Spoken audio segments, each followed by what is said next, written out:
Queen of Peace Media presents The Warning, Testimonies and Prophecies of the Illumination of Conscience, written by Christine Watkins and narrated by J. Benson.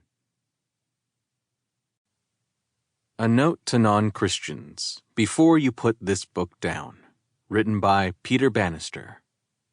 I would primarily like to address those listeners who may have grudgingly accepted to peruse this book to escape being pestered by a religious friend or relative who may be well-meaning, but who makes your eyes glaze over once they begin their habitual God talk. Having little sympathy for such piety, your heart may have sunk already if you took a sneak preview of the contents.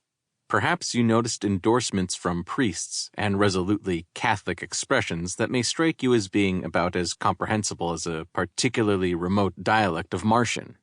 So you're at the point of giving up before you've started. In an increasingly secular age when many in the Western industrialized nations are alienated from institutional religion, I can certainly understand such a reaction, but I would strongly urge you not to let it discourage you from continuing to listen. At least as far as the jaw-dropping life story of Marino Restrepo, which on its own would be enough to justify publishing this volume. When considered on the level of strict logic, the central claim of this book is not ultimately a religious one, although it certainly has implications for questions of religion. Instead, we are talking about a universal human affirmation that we will all have an experience during which we will be shown the truth of our lives from A to Z without the possibility of self-justification, a game at which, if we are honest about it, we are all specialists. Our usual options when faced with a guilty conscience, justifying ourselves, making excuses, and diverting attention to others' faults will not be open. Our conscience will have been illuminated to see these strategies as the moral smokescreens that they are. This may occur as a life review at the point of death, as many of those who have come back from the brink have testified in the form of near-death experience accounts, currently the object of intense scientific investigation. Science-religion dialogue being my own area of professional research. Or as argued in the book, this may happen while we are still alive.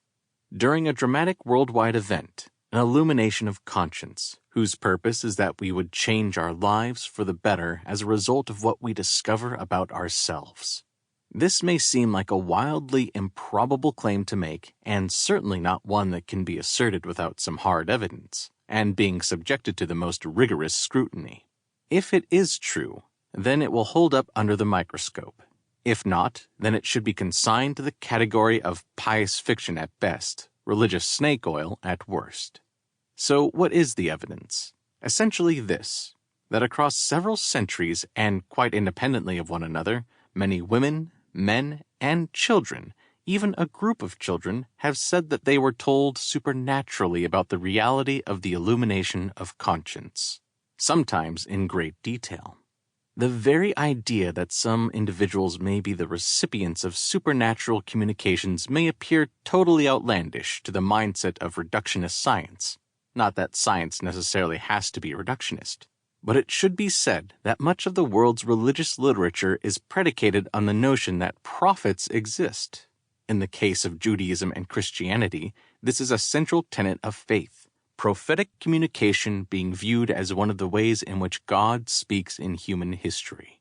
Whatever way you look at them, these testimonies can be described as doubly convergent.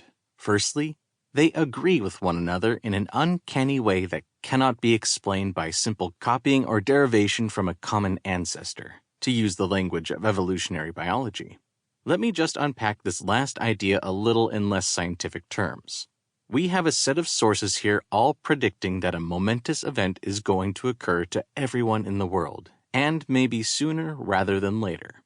Yet this prediction has no obvious literary origin. It is not found directly in Scripture, and everything suggests that the sources could not have obtained this knowledge from one another. So where exactly did their information come from? The contention that it was communicated to them supernaturally may sound preposterous, but as an explanatory hypothesis, it cannot be dismissed in the absence of a better explanation. There is, however, also a second way in which these accounts can be termed convergent. They concur strikingly with the testimonies of individuals who say that their own lives were radically changed by such an experience, an illumination of Sample complete. Ready to continue?